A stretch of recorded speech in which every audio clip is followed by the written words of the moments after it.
Oui, comme on pense que les matières premières venant de la RDC sont le facteur pour la guerre à l'Est, à mon avis, la réalité est qu'on ne peut pas réduire aux matières premières, on ne peut pas dire que c'est seulement les matières premières qui sont à la base de la guerre.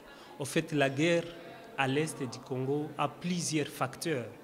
Donc les facteurs lointains et immédiats, régionaux et internes. Et donc penser que c'est seulement les matières premières qui motivent la guerre, à mon avis, ça serait une conclusion hâtive. Parce que prenons l'hypothèse qu'on suspend l'activité minière, on fait l'embargo sur les minéraux de l'Est. Est-ce que vous pensez que directement il y aura la fin de la guerre? À mon avis, je pense que non. Donc, évidemment, la guerre et les matières premières contribuent d'une manière ou d'une autre, mais on ne peut pas généraliser en pensant que c'est seulement le secteur minier qui est à la base des guerres. La guerre a d'autres motivations à part les matières premières.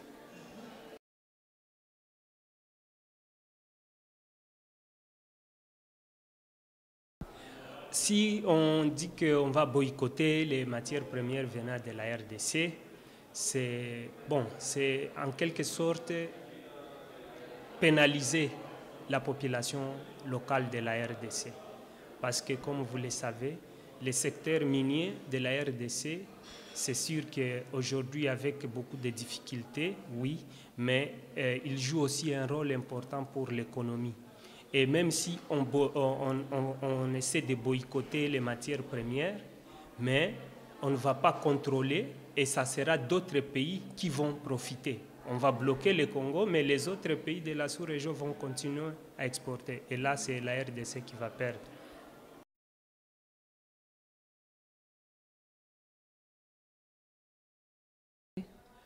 Oui, pour que les mesures qui doivent être prises pour que réellement le secteur minier puisse jouer son rôle pour aider la population congolaise en général, il y a beaucoup de choses à faire, mais je peux les résumer. Je peux les résumer et je vois déjà l'implication de tous les acteurs à tous les niveaux. Au niveau régional, donc sous-régional, au niveau local, donc on demanderait au gouvernement congolais de faire plus de transparence, plus de rigueur dans la gestion.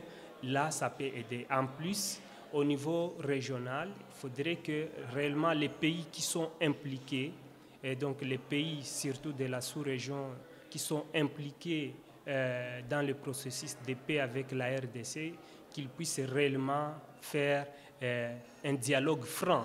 Donc, il faudrait que chaque pays aide quand même à ce que les matières premières de la sous-région puissent jouer le rôle de la relance des croissances économiques au lieu qu'on utilise cela pour des fins de guerre et de conflits. En plus, il y a aussi les acteurs finaux, donc les consommateurs finaux, notamment toutes les entreprises de transformation au niveau occidental, qui puissent quand même continuer à aider à exiger plus de transparence parce que cela va quand même appeler tous les acteurs à jouer. Et donc, dans un premier temps, c'est à ce niveau-là que les gens devraient quand même travailler.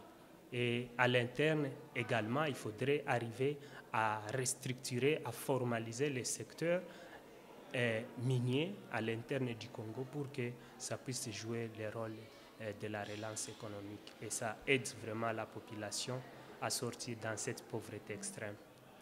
Merci beaucoup. Je vous remercie.